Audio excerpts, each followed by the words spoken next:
I'm going to go ahead and wait until we see myself actually on YouTube. Setting up, redirecting. And here we are. Hopefully some people will join me here soon and then we will start officially.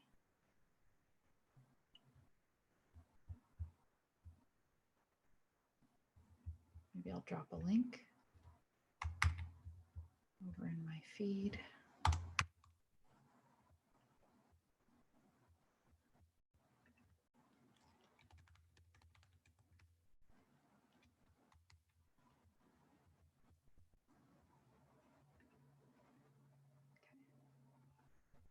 Very cool.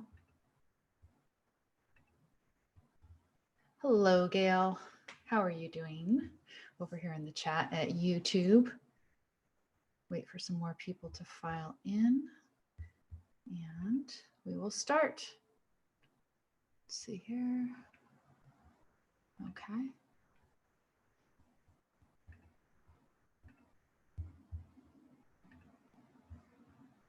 And one more place, guys. Hold on 1 second.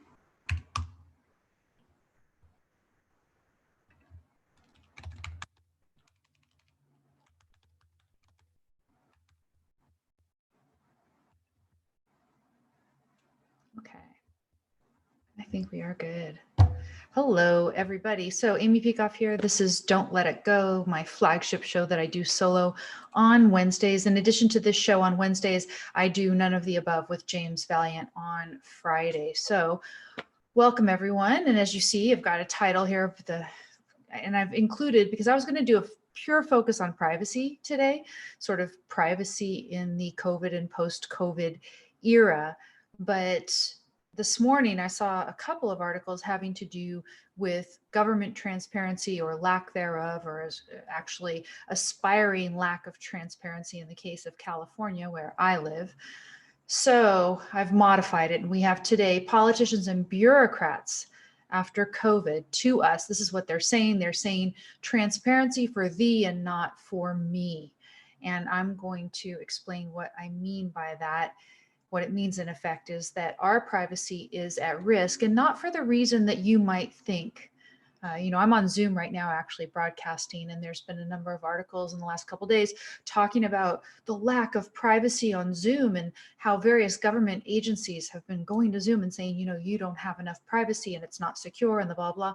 The reason your privacy is at risk by using Zoom is not necessarily because of some sort of security breach into Zoom, people hacking into Zoom. This is a real thing, of course, and yes, you should be somewhat concerned about it. But the real risk to your privacy actually has to do with government. So government is calling basically squirrel, squirrel, that you're supposed to be worried about Zoom, when the real danger is government itself due to the existing law. And considering the way that you are now, because you're at home and you're conducting these Zoom meetings, you're sharing information with Zoom. And the information that you share with Zoom, given the current state of the law, is all too accessible to government. So that's the real reason your privacy is at risk. We'll talk about some of that. And we'll also talk about, sort of an interesting philosophical issue, sort of legal philosophical issue, which is what apparently they used in South Korea to help defeat the risk of the COVID, the coronavirus.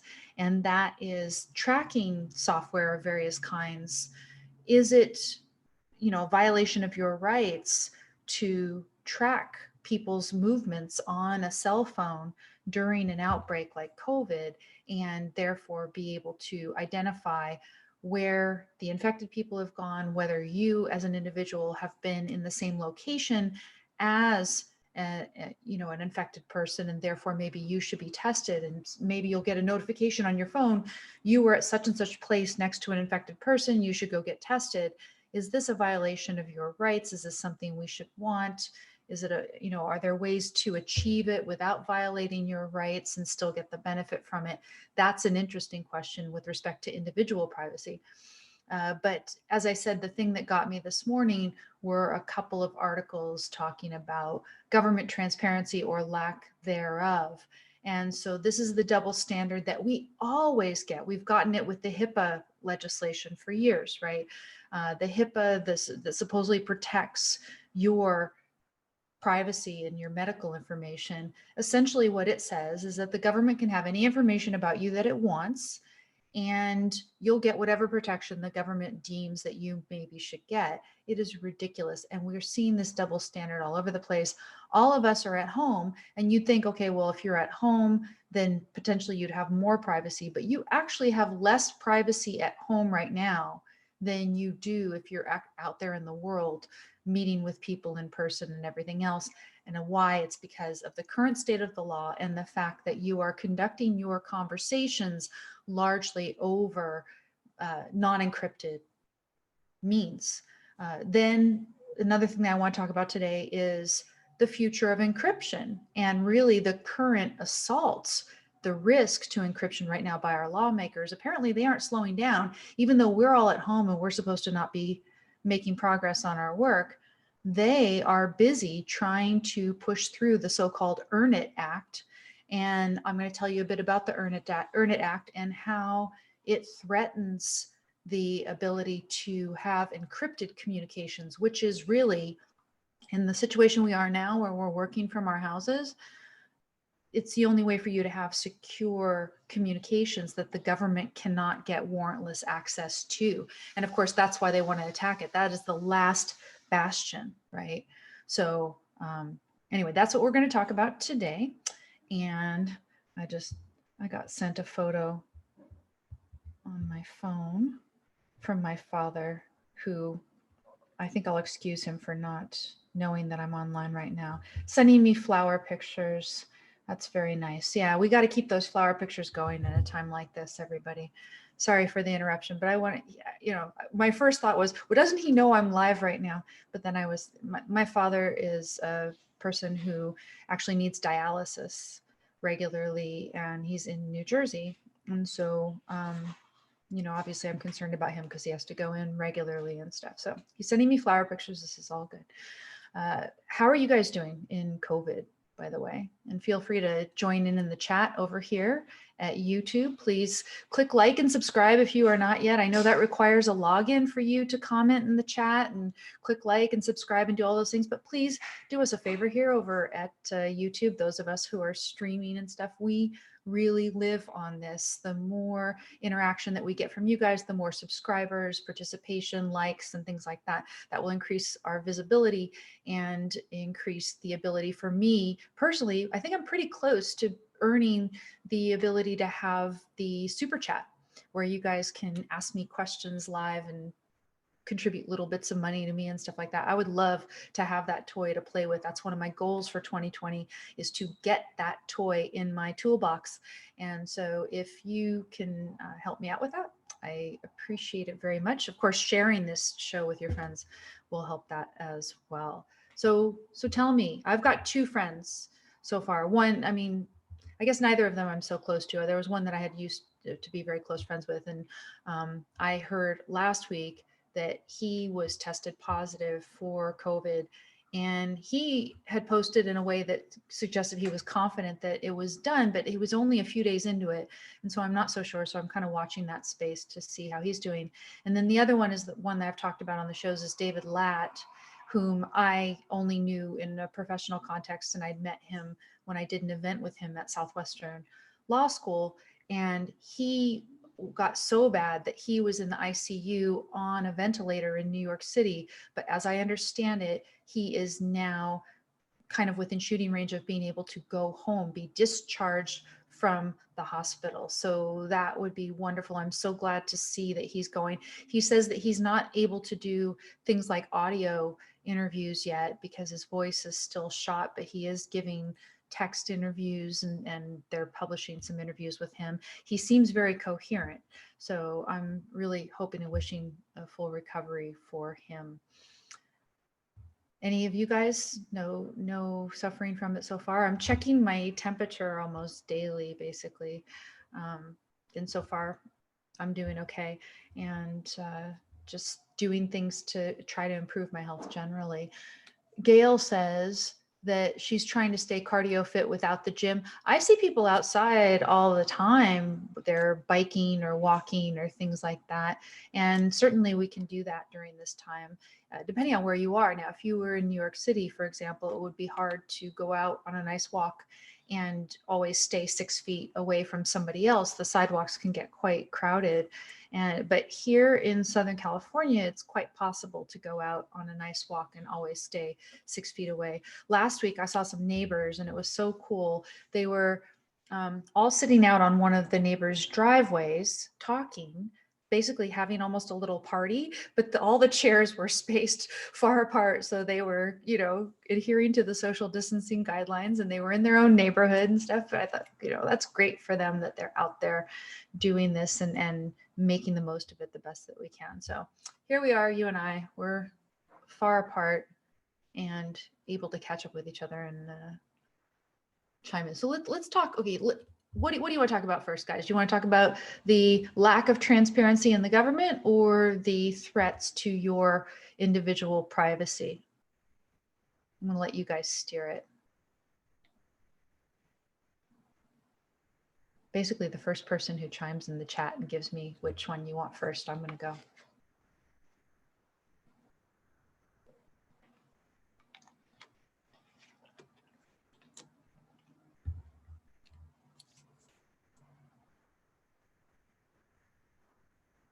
I'm waiting patiently. I think there's a 20-second delay.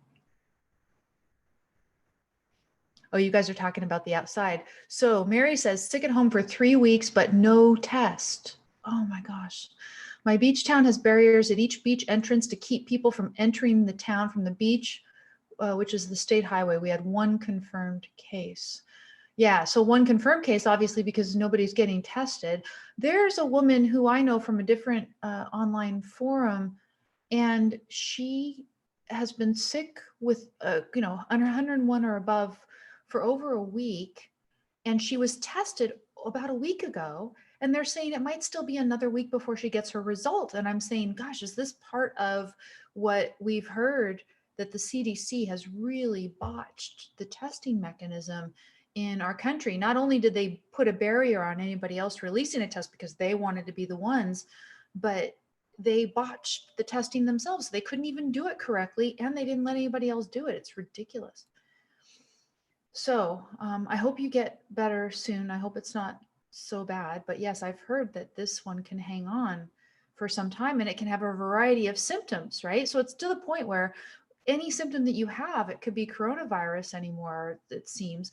Although from what I understand, any symptom you have, the respiratory variety or the digestive variety or whatever, it could be any of those. And so in that sense, you say, well, anything you have could be. But as I understand it, there's a qualitative difference between what you might feel with this versus some other virus. Robert says, fortunately, there are no outdoor restrictions in Michigan other than keeping a distance. So you can do walking, jogging, and cycling. We can do those things here too in Southern California, as far as I know. I don't think we're going to get in any trouble, but you cannot go to the beaches or the actual parks.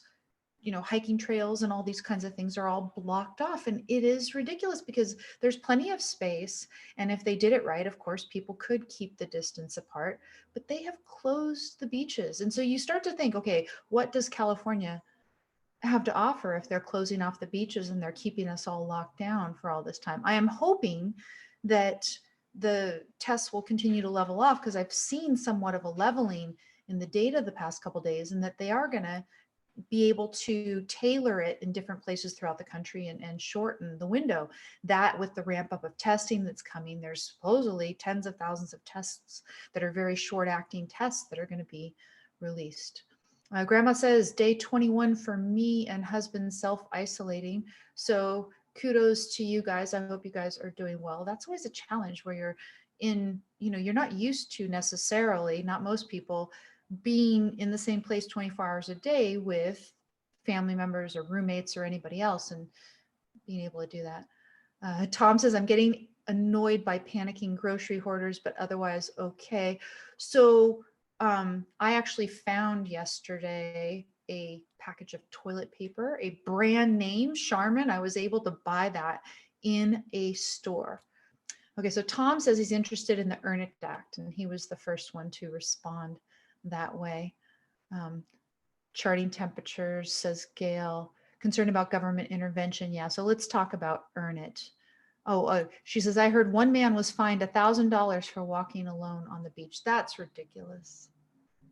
You know, I could see fining somebody maybe right now if they were having some big party on the beach close together and, you know, clearly doing something to violate social distancing, but for walking alone on the beach, I mean, that's just gross. Okay, so let's talk about Earn It. Let's talk about the Earn It Act. And I've got an article. There's been quite a bit of press about this lately. This is from the Daily Dot.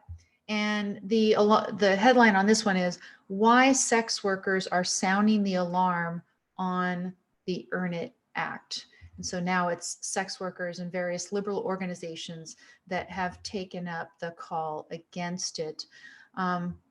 So what is the Earn It Act? And you may not have been hearing about this lately because not only do we have all of the nonstop coverage and panic about coronavirus is a concern, but I do think that there's just been this barrage between what the government agencies are throwing at us and what the media is throwing at us that is making the experience worse than it has to be. So I'm not downplaying it. There's a serious risk here. Government has made it worse and they continue to do so is kind of my idea. Okay, so what does Earn It? What does it stand for? Let me get the actual acronym so I don't misrepresent it. It is the Eliminating Abuse and Rampant Neglect of Interactive Technologies Act of 2020. So it's the Earn It Act.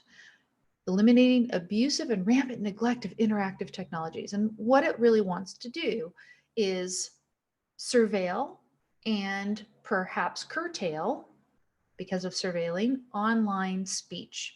So what it calls for is a 19-person committee that will create, quote, recommended best practices for websites regarding all elements of online sexual exploitation of minors, end quote.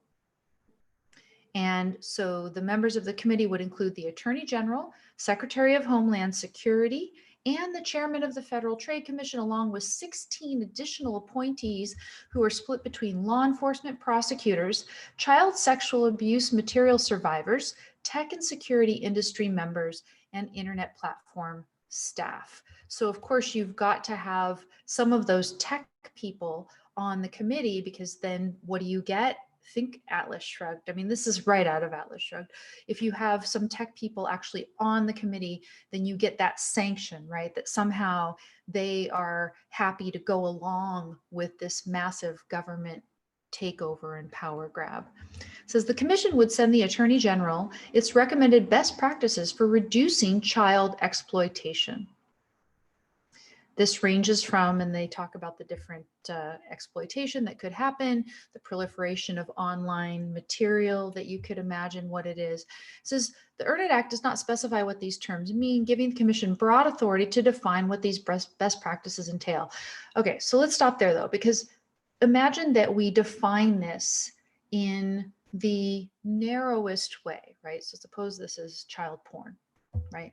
That they're talking about. So they want to, suppose all that they wanted to do was make sure that you were reducing, what is the best practice for reducing the proliferation of child pornography? Well, like any other government regulation or somehow to control by the state, if you wanted to, for example, make crime after 10 o'clock p.m. at night an absolute zero, then you would have a strict curfew. Don't let anybody else, out after 10 o'clock at night, punishable by death, right? And so pretty much any robberies and, car thefts or anything that would happen after 10, there'd be none, right? Similarly, how could you most effectively, what would be the best practice for reducing the proliferation and the spreading of child pornography on the internet to zero? The thing that people fear could fall under this, and I think with good reason that they fear this, is that the best practice, the most effective practice for reducing it to zero would be to ban all encryption, that government could always have a back door to anything that it, otherwise would be encrypted.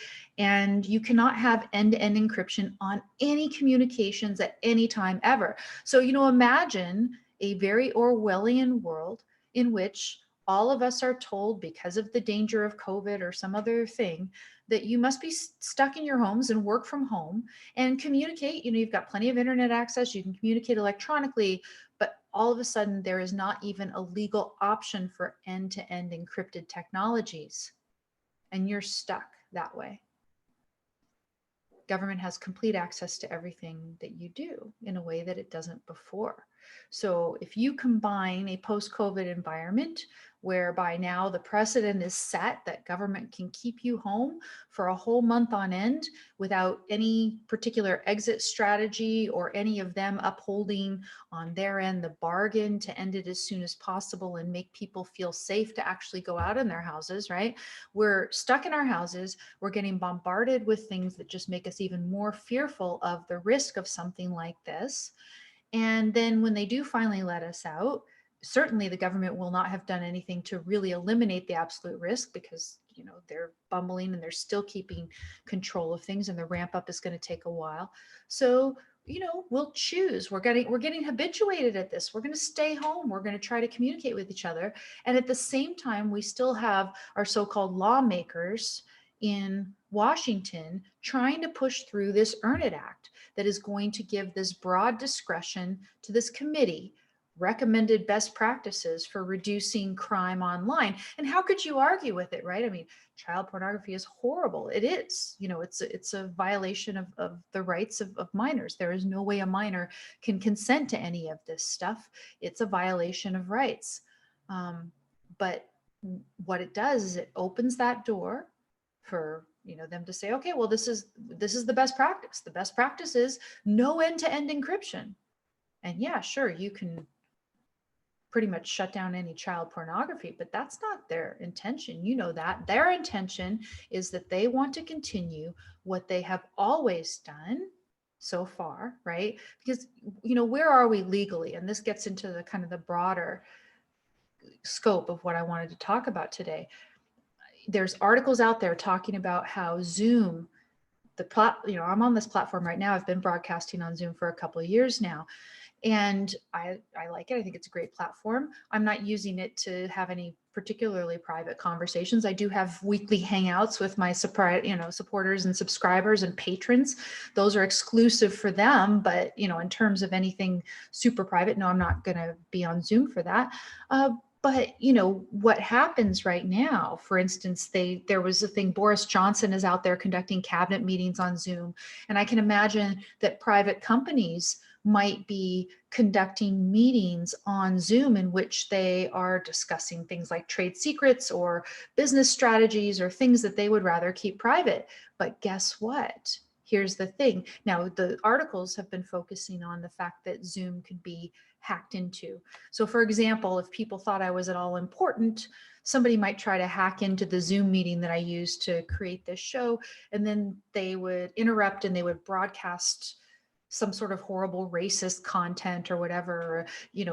Actually people have been broadcasting porn as they'll hack into your Zoom meeting and put some porn up on the screen or something. This is the kind of thing that you hear about, the sensationalism in the news about Zoom. But what is the real danger, right? The real danger, as I see it, and this is a topic that I've been talking about for years, the real danger is that now that we are communicating even more by electronic means, we are sharing even more with what the government likes to call third parties, so-called third parties. In this case, if you're on a Zoom meeting, even though it's not broadcast out on YouTube like this show is, if you're having a private business meeting, you are nonetheless sharing the information in your private business meeting with Zoom, particularly if you're recording the meeting, which most of the time, a lot of times we are recording those meetings. Who knows, there's a board, a board meeting of a business, right? A business is having a board meeting. And today, any one of the members of the board might be sick, and so you're going to record it so that board member can watch it later, whatever. A lot of recordings, I'm sure, of these as well. The more you do on a platform, the more you're sharing with the company that provides and manages that platform. And so therefore you've shared with a third party. Now, why is that important? As I've talked about for many years, and I've got a law review article discussing this, there is something in the law called the third party doctrine. And it says that once you share information with a third party like Zoom, so if you're a business conducting private business meetings on Zoom, you've shared it with them, they are the third party. Once you do that, the current law as it still stands right now, but it may not stand for long, we'll see.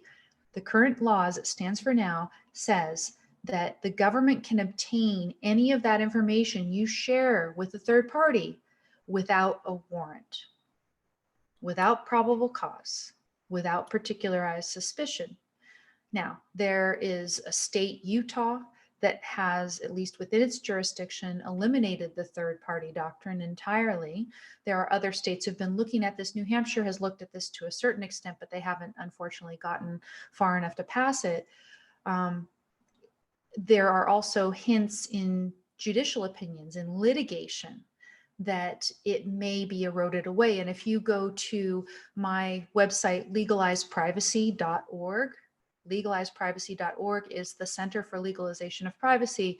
There's an amicus brief that we filed last year in United States versus Facebook, and we're still waiting for the outcome of that case. What I raised in that amicus brief is that the third party doctrine should not be considered as applying to Facebook data. The government should not be able to get Facebook data as a result of clamping down on Facebook because of its so-called alleged, violations of our privacy. So what's the upshot here? The upshot is that there's been this doctrine for decades. It's been since the 1970s that the government has been able to get warrantless access to the information that you share with a third party like Zoom. There are hints that that party is going to be over at some time in the near future, that either through various states clamping down on it or through maybe eventually there'd be a constitutional amendment or some legislation that would get rid of it on a nationwide scale. There's maybe even more hope of a litigation, a properly brought case before a judge that will get to a Supreme Court and eventually overturn the two cases from the 1970s that brought this into this ordinary business context. Maybe we're going to see that. And if we do see that, right, then basically what will happen is, people basically are, they're not going to be able to get the access to this anymore. And if they can set the precedent that they're able to get access, for example, to our encrypted communications or anything else through legislation, this is what they're hoping. Now, also in the current environment, if you think about it, right? If you think about the current environment in which we have this third party doctrine that allows this access to the information, what are the savvy businesses doing right now? The savvy businesses and savvy individuals are starting to conduct their conversations over the encrypted means of communication that are being offered by the tech companies. End-to-end encryption is getting ever more accessible and user-friendly. And so what the next step is for government is to say, okay, we like this access that we're getting via the third parties.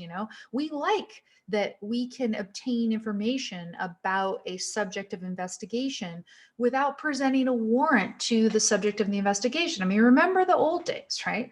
The old days were, if the government wanted to search things about you, right? If they want to find out things about you, they would have to come up to you personally or your house or whatever and present a warrant. They would have to actually confront the subject of investigation. And now they've gotten lazy, right? They've got decades behind them of this third-party doctrine telling them they can have access to our information without a warrant, no probable cause, no particularized suspicion. They just go and give a request to Facebook, give a request to Zoom, give a request to Google, etc. And they like it. They don't want that to go away. And when they see people now flocking to the encrypted means of communication, they want to cut that off as well. And the best way they see to get kind of their claws into it is through this Earn It Act. How can you object to wanting to clamp down on child porn? You know, you're a scumbag if you want to clamp down on child porn, is what they will tell you. But the savvy people know better. The people who know that our government seems to be on this inexorable path towards creating Orwell's 1984 in the real world. And so they know that this language can be used to effectively ban encryption, which is something that we've seen the politicians say explicitly during debates when they were running in 2016, for example. I was really disappointed, for example, that Ted Cruz was one of those, that Carly Fiorina was one of those, who supposedly is for limited government and yet nonetheless was in favor of a ban on encryption. Now they think they can go behind the scenes and, you know, kind of achieve this piece of legislation that will allow them via this committee, maybe more quietly, to get the backdoor to encryption that they really want. And all the better if they can pass this legislation, that Trump can sign it into law at a time where they've got us all distracted by COVID, where here we are, we're communicating and everything else, and they're starting to get information on everybody and who they really want to go exploit that backdoor with, because, you know, anyway, you see the risk. I think you see the risk right now. Tom says, I also wonder what else government is up to while everyone's attention is drawn to COVID. Yeah, and as if it wasn't enough, COVID itself, this morning, Trump is tweeting about maybe Iran is going to attack US forces in Iraq. And if they do, boy, you know, we're really going to do something about it. And I'm thinking this is exactly out of Orwell's 1984, that there's always some sort of a war. And what is this? You know, that's going to distract you from how badly, you know, Trump and everybody else have botched the response to COVID. It's terrible. What else are they distracting? But this is enough, right? The reason that last year I filed that amicus brief in the US versus Facebook case is that I saw in that settlement order between United States and Facebook the ability for government agents to routinely, without any further process of law at all, right? It says in there, without further leave of court, they can obtain any related information to what they're looking for.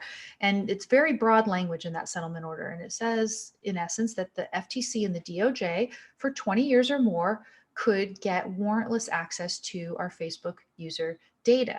That's what they're trying to do with this order. Now, if it goes to end-to-end encryption, if we have actual end-to-end encryption, which I understand Facebook offers on its messenger service, if you choose a certain option there, government hates that because they know that savvy people who are really concerned about their privacy hygiene, as I call it, they're going to go straight to that end-to-end encryption because they realize the thing that I've been trying to tell the world forever is that insofar as you are sharing with a third party, the current law says that the government can obtain that without a warrant.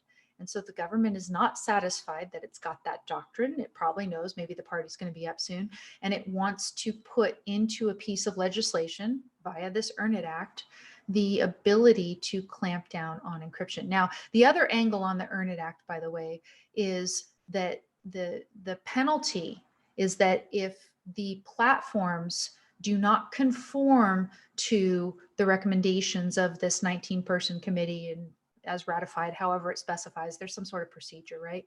But if the platforms don't whip themselves into shape and do exactly what this committee wants them to do, namely create a backdoor for encryption, that's probably what it's going to be used for. If they don't do that, then they will lose the supposed privilege that they were granted by Section 230, saying that they will be treated as platforms and not as publishers, right? Remember the Section 230 debate. That's what they may say earn it. The way that you can earn your special immunity is to make sure that the government has access all the time to whatever it wants. That's what earn it is about. And then we could talk about what is this special immunity. And I'm not going to go into too much detail with it now, but my position is that what Section 230 did was largely unnecessary, that it should have been part of common law doctrine. It should have been part of what judges did when they applied principles in litigation. If, for example, you sued Facebook themselves for libel because somebody posted a libelous thing on Facebook, should Facebook be the one that is legally responsible for what a user of Facebook posts in terms of a libel suit? No, right? It's not the publisher. It is a platform that it is allowing itself to be used by users for publishing. Now, if you say Facebook was made aware, for example, that one user was publishing things on the platform in violation of copyright, and then Facebook is aware of this and made aware of this, then yes, they should take it down to the extent that's possible. So you would judge them by a reasonable platform standard. Once they're aware of terrorists trying to recruit to commit terrorist acts or criminals, doing criminal things on Facebook, yes, they should take those things down. But I wouldn't expect the average reasonable platform that's got billions of people using it and everything else to be aware of the exact way that everybody's using their platform and be liable for libel and slander and different things like that. No, they are not publishers. They are not, looking over the content of our posts typically and saying one way or another, yes or no. Now we could get into a finer grain discussion about, can you have any community standards at all and still not be a publisher? And I would say yes, because you're not actually editing the post. You're giving it a thumbs up or a thumbs down or yay or nay. And a lot of these are also just automated through a computer. There's no actual editor like the New York Times that is looking over your piece and rewriting your headline to say something else other than the title that you gave it, and making actual changes in the piece such that I'm sorry, I'm kind of riffing on this, but sometimes when you publish something in a newspaper, the title is completely changed by the editor, and sometimes the piece itself is edited so it doesn't say exactly what you wanted it to say either. They are putting their own stamp on it when they publish it, a lot of these newspapers. And that's not true of Facebook. Facebook is not, to my knowledge, rewriting my posts. That's an interesting concept. We could write a dystopian novel in which you think you're posting something on Facebook and you think you're getting reactions and that everybody's reading what you say, and yet they're actually changing it. That would be a weird one. If you guys write it, give me a cut, okay? But yeah, no, that's not what's going on. So no, this is very important. This is something that if they are passing it while we're all distracted by COVID or the latest attack from Iran or anything else, this is not good. As somebody said, double plus on good. But that's where we are. So we have our privacy at tremendous risk. And again, it's not because Zoom has vulnerabilities that make it so somebody could hack in your meeting and put racist or porn stuff out there on the screen. That's not what it's about. What the main privacy risk of Zoom is, in my opinion, the one that's the thing that you should most care about, be most concerned with, it's that when you share information with Zoom, you're sharing it with a third party. And under the current state of the law, that means the government can access any of your Zoom communications without a warrant, without probable cause, without particularized suspicion. And they seem to be able to think that they can order us to all stay home and continue to have a lot of times these confidential communications over formats like Zoom and just get as much access to it as they want. This is an NSA field day, this time period. So I'd buy that book. You want to buy that book, Mary? Okay, so maybe that's what needs to be written during this time. I'm not myself, because again, while I see the dangers that come from private companies and the things that they're doing with respect to our privacy, to me, the biggest concern is what government is doing with respect to our privacy. Quote from Rand posted by Hall in the chat room, Tom Hall. In the transition to statism, every infringement of human rights is begun with the suppression of a given right's least attractive practitioners, end quote. Yes, definitely. And so that's what they're trying to do with the Earn It Act, right? That's what they always do. Let's find a hook that has to do with protecting children. And how in the world could you argue against protecting children, right? And once they do that, then they can get whatever they want. It's terrible. So your privacy, you are going to be transparent to the government. And that's what I mean by the first part of the title today. Transparency for thee is what the bureaucrats and politicians are saying to us in this era. Transparency for thee. Why? Because we've got you ordered to stay at home. And the communication channels like Zoom that we're on now are completely open to government access without a warrant. That's the third party doctrine. That's the thing I'm fighting to change. Go to legalizeprivacy.org and help me if you choose to. We need to fight this. So that is one thing.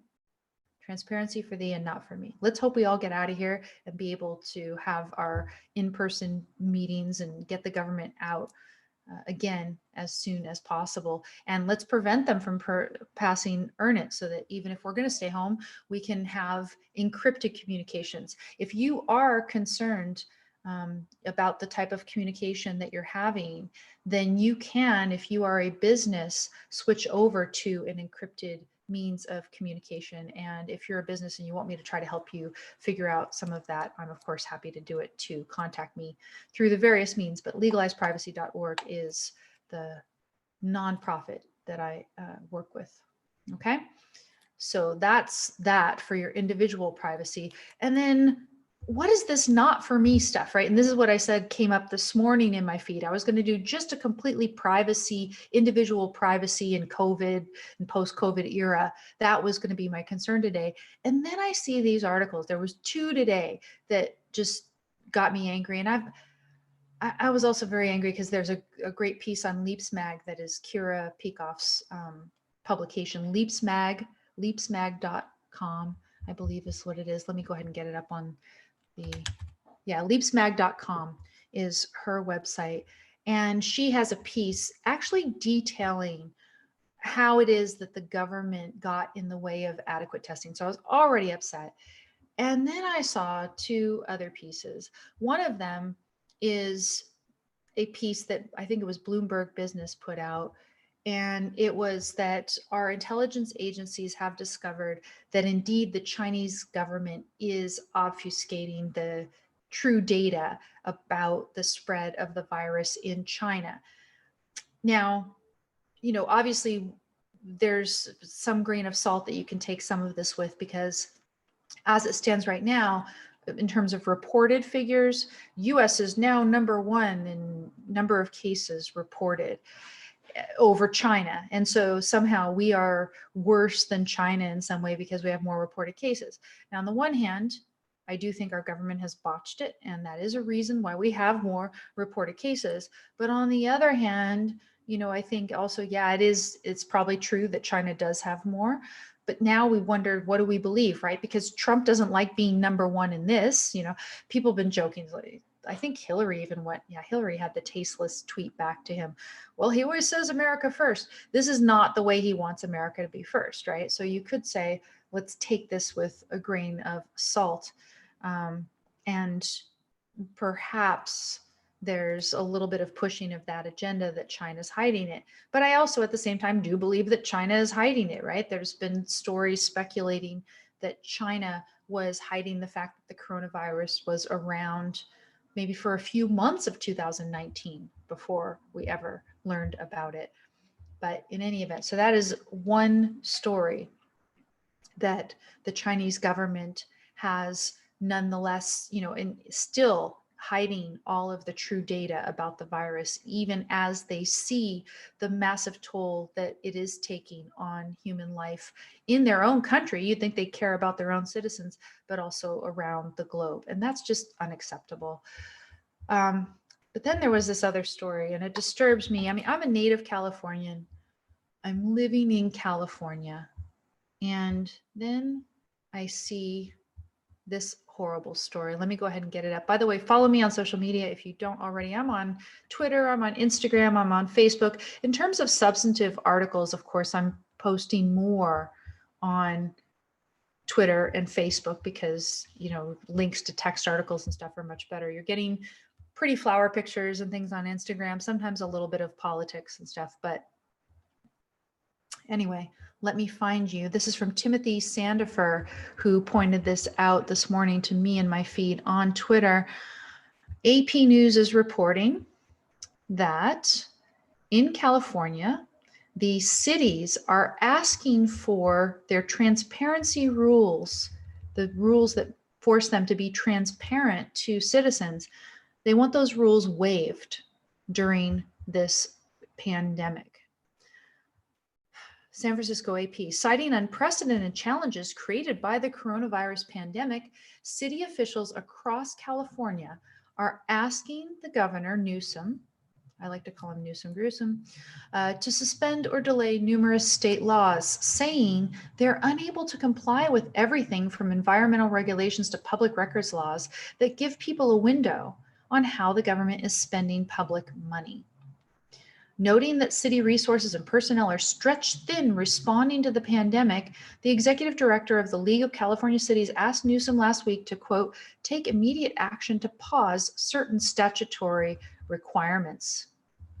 The league, that represents nearly 500 cities, is seeking to delay the state's constitutionally mandated California Public Records Act, which requires transparency in government decision-making and spending. It requires public agencies to respond to requests for information within 10 days, though many routinely take advantage of legally allowed extensions. Spokeswoman Kayla Woods said the group is not seeking to suspend all of the requests, but wants, quote, flexibility if the city's ability to respond to certain PRA requests is limited due to decreased staffing or closure of city facilities, end quote. She said the delay would be limited to records requests, quote, other than those created during and related to the COVID-19 crisis. So supposedly we're going to get information during COVID, but they're using this as a way to perhaps, get some things pushed through without public scrutiny during the COVID crisis. So you can imagine the sorts of things that might be swept under the rug, and they'll say, well, but we're giving you all the information about COVID. Transparency with respect to us, right? They want all of our private information to be transparent to them, and yet they want to hide behind things during this era. Yeah, this is ominous. And here in California, what I have seen so far is very low levels of testing so far. If you look on a per capita basis, so for example, you'll have 5,500, 6,500 tests for 3 million people in a certain county, right? And we're weeks into this, and that's all that they've conducted. It seems like they really are throttling the test numbers. And why is that happening? We need more and more testing. We need more information. And instead, what we're doing is we're getting more and more controls. They're not letting us go to the beaches or the parks. And we have to live, with the results. We don't have privacy. We're stuck on Zoom and other things that they have access to, and they are asking for more and more privacy, more cover up for their operations. So, transparency for thee, but not for me. That is what they want to tell us. Earlier, I was talking about that you should take the story about China with a grain of salt. And This, by the way, is a beverage that contains salt. That sounds really sort of counter to why would you want to drink a salty beverage, Amy? But it turns out what I am drinking is something called LMNT. And I'm going to do a little ad for it right now. This is Rob Wolf helped design this. This is an electrolyte drink. And the flavor that I'm drinking right now, what it is it comes in little packets. And then you go ahead and mix it in the water that you get. And the flavor that I'm drinking right now is called orange salt. And it's really yummy. And I don't think it's that much of an acquired taste. Maybe the first couple sips you take, but it's sort of a Gatorade electrolyte type beverage, but without all the gross ingredients, without the sugar.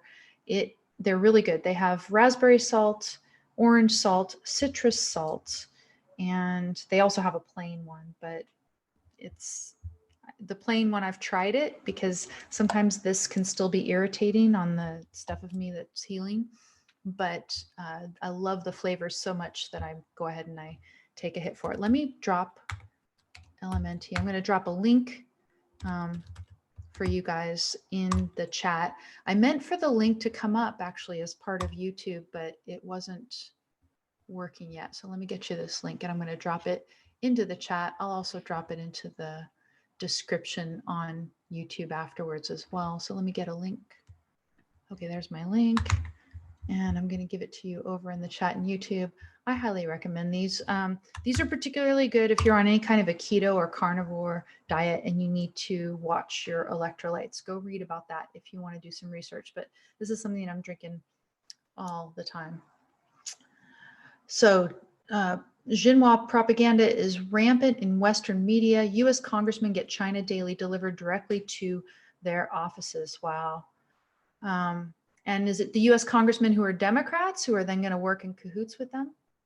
Oh, Gail says I'm looking well. Well, thank you, Gail. I go back and forth between feeling like I've got it and I'm not. I hear it's pretty typical for someone who's recovering from digestive stuff to kind of go like this, but it's also because I'm challenging things a bit. So I'm eating more carbs on certain days. And so then I kind of go back and forth.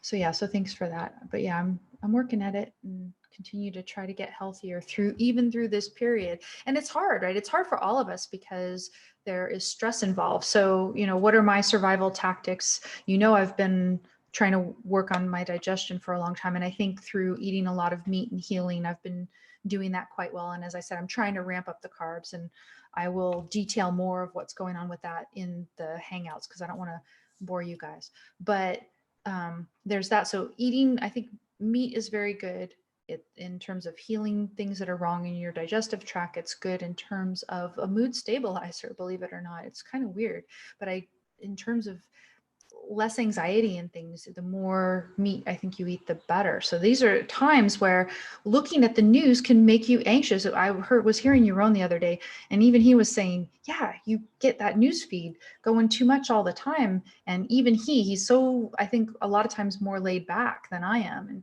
yeah, everybody, if you spend too much time looking at the feeds, get anxious. This morning I was getting angry.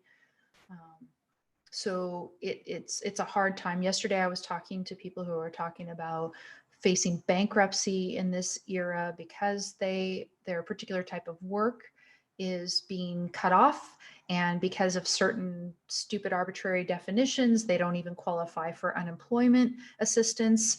And, we could talk about whether it's proper to take unemployment assistance or not. But I think in this particular era where the government's really botching it, it is, et cetera. But there's a lot of that. So my sort of shorthand for what I've got going is meat, meditation. So I'm actually doing some meditation. If you go to zivameditation.com, she's got special deals for classes and everything else that you can take right now. If you are on the front lines, if you're in healthcare and stuff, you can get her full online course for free right now. She's giving it out for free and everybody else is getting 50% off. I don't get a cut. I'm not a sponsor or an affiliate of hers or anything, but I recommend trying that. It helps me. I have a challenge, sometimes even making myself just do the very simple meditation that she recommends on certain days, depending on what's going on. But it helps. And I was, you get kind of up and down with that as well, doing that for weeks. So meat meditation. And then, of course, there is sleep. Get as good sleep as you can. Try to stop looking at the screen, say at least an hour before bedtime. It's hard sometimes. And then sunshine. Get out in that sunshine to the extent that they are allowing you in your area and jurisdiction and the weather's allowing you. Get out, walk in the sun every day. It's my best recommendation. Yeah, so all the congressmen get China Daily into their inbox. Why should China Daily have access to them in that way? Who knows? Yeah, definitely do those things. Now, this morning, I was looking in my feed about a year ago, actually about a year ago today, almost a year ago, exactly right now, I was interviewing Ben Shapiro here on YouTube. And if you wanted to see the discussion that I had with him, it was about his new book at the time last year. But go ahead and take a peek at it. I have a short clip. It's my 10 minutes with Ben Shapiro because that's all he gave me, right? He follows me on Twitter and has for some time, which is really cool. It's an honor. But of course I'm small fry if you look at numbers. Again, help me here on YouTube, subscribe, like, share. But he gave me 10 minutes and you can look at my 10 minutes with Ben Shapiro here on YouTube and see how you thought I did with the 10 minutes that he gave me. This morning, I saw him tweeting out there about the restrictions, about the lockdown that they've given us. And he is defending it to a certain extent, at least to the extent of the government banning gatherings of all kind, including religious gatherings. So what did he say exactly? I'm going to go ahead and pull that up for you now. Okay. Yeah, let me get it for you because I've responded to him as well. He says, I love going to synagogue. I go regularly. Don't go to synagogue right now. Don't go to church. The restrictions are temporary. And it is not a violation of law or morality to stop all gatherings above a certain size, including religious gatherings. And I agree within a certain qualification, right? I say, yes, not for a limited time, in an emergency, so long as government is upholding its end of the bargain and not continuing to make things worse. And then I say, I'm not so sure about the last part though, are you? He hasn't responded. And I'm not sure about the last part. Reed over on Twitter responds, quarantine is extended until June in some states.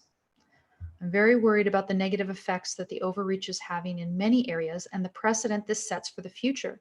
The virus could cycle back next winter or spring. Shall we all do this again? Yeah, that's a question. And what is the government's part of the bargain? I've talked about it before. There needs to be a mea culpa for everything that it did to create this mess. And it's detailed in a horrifying short piece, again, on leapsmag.com, or is it leapsmag.org? Anyway, leapsmag, Leapsmag, and it's either .com or org. You'll find the piece that Kira just published. It's horrifying. They need to say a mea culpa for that. And then everything that they need to do is to allow all of the testing and everything to ramp up so that there can be a flexible, agile, individual area response as appropriate to the emergency that actually needs to be addressed. So for example, we know New York City has been a hotbed for this so far. But there are other areas in the country where everything is kind of speculative right now about what's going to happen. In Orange County, for example, there was this article, there's 2 professors at a university, and they're comparing the numbers that we have in Orange County to the numbers in Italy. And certainly we're going to be as bad off as Italy in 2 weeks or something like that. And I don't see how that conclusion is warranted, given that, again, there's a population of over 3 million, and you've done 6,600 tests on a population of 3 million, and you're seeing some leveling already in the number of new tests a day. And we started a significant lockdown about 2 weeks ago. So how can they project that there needs to be a shutdown statewide in California, nationwide, anywhere till June in some states, until they have more data? You can ramp up testing in a week or two. You can have a lot of data in a week or two. People are speculating that there might be herd immunity in some places like California, like United Kingdom, based on the fact that there's a lot of connection between those areas and China. Lots of people come here back and forth from China all the time, same with UK. Maybe there's herd immunity, but we can't know it. And so therefore we sit here all scared in our homes and docile until the antibody tests are made available to us. And some people are trying to make antibody tests available to us, but as far as I know, government so far has been putting a kink in the works. Let us have the information, uphold your part of the bargain, and don't try to sneak in anti-transparency for government measures and more privacy invading measures with respect to individuals using the kind of communication means that they are now constrained to because they're stuck at home. Government is not doing its part of the bargain as I see it. And in fact, they are making things worse. They are using the opportunity to get more control over us, more surveillance of us. And that is unacceptable. So yeah, Ben Shapiro, I would like you to answer that. Go ahead and please, if you want, go over to Twitter and retweet my response to him, because I do not think government is upholding its end of the bargain. It is continuing to make things worse. Let's not even start talking about the stimulus, right? They just passed this huge 2 trillion plus stimulus, which I've heard quipped many places that they're robbing Peter and Paul to pay Peter and Paul. You know, it used to be rob Peter to pay Paul, but now they're robbing. There was a joke on, I think, the Babylon Bee. The headline was that Americans are excited to get the paycheck, you know, the checks from themselves or something, because that's all it is. You're going to get a $1,200 check, and that check is, and of course that and more so, probably for you to get the $1,200 check, it's going to cost you $1,400 because of all the steps of bureaucracy in between. And the inflation that's just created is, it's just monopoly money. I don't see how it means anything given that everything is, the prices are going to go up, production is going down, etc. So no, I don't think government is doing its part of the bargain. I'm not impressed. And so yes, whereas I do think that something like a lockdown for a limited time today is warranted. It was under certain conditions, and it's conditions that I'm not seeing our government uphold. And as it stands, as I know, they are thinking of passing another stimulus package too. So what are your thoughts, everybody? I see a little bit of cutting out on YouTube. My connection is not good, or what? I see it frozen on YouTube. What are you guys seeing? I'm going to type in here. I'm looking at a frozen image right now on YouTube. I'm saying the things that are not allowed, right? To actually call them on this.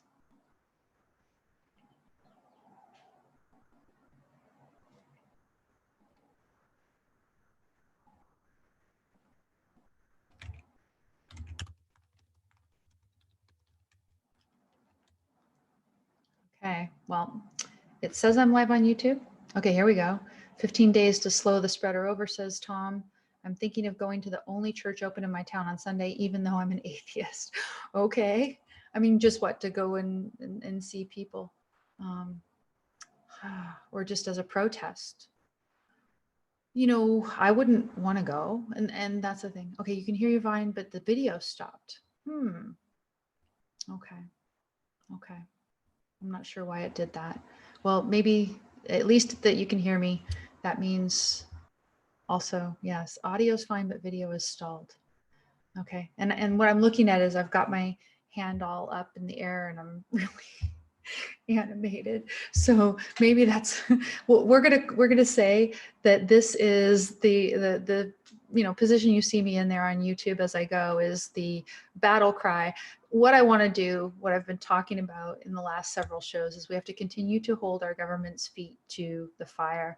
And with respect to things like the Earn It Act and the third party doctrine that is giving them a window on all of our communications, if you want to help me fight those things, legalizeprivacy.org, or just become a supporter through the various channels. That's Patreon, Subscribe Star, etc. Yeah, come help me with that. And at the same time, we need to insist on continued government transparency. We need to insist on, oh, they're saying I look like the Statue of Liberty in that frozen image for a while. Now I see that I'm not frozen anymore there. So something happened. Zoom is having some issues a little bit, and I'm perfectly happy with that. That, again, I like the fact that Zoom is keeping people connected. Yes, maybe there are some glitches and some vulnerabilities, but those are not the real danger. The real danger is government. We need to hold their feet to the fire, and we need to hold it with respect to our own individual privacy, the third party doctrine, end-to-end encryption, and we need to hold it with respect to them maintaining the transparency so we can continue to hold them accountable. Plus, they need to not be making this COVID situation any worse. They need to admit that they are responsible for part of what is going on right now. And they need to be doing everything they can to make it up to us. And I don't see that that's happening. We need to stop any more of these stupid stimulus packages. We need to free up and make accessible testing. COVID testing for all is the hashtag that David Latt started out there on Twitter. And let's keep that going as well. So everyone, I'm going to let you guys go. I have to Zoom, pun intended, and I will talk to you guys. Some of you, if you're taking my logic class, you could still join, by the way. We just started yesterday. If you want to go to don'tletitgo.com and look at my post about the introductory logic course, you can join us. We are at this same time slot on Tuesdays and Thursdays, 20 meetings in total. This is the first week of 10 weeks. You can still join up with that. I'm going to be doing that tomorrow, so I'll see some of you then. And also on Friday, I will see you with Jim for none of the above, and we'll look at the latest information. But as I said, I think right now it looks like a blanket closing of the whole country until May, or for sure June, that seems unwarranted based on what you could do to tailor the response now that testing is and should be very much available. But we'll keep on top of it, and we'll keep talking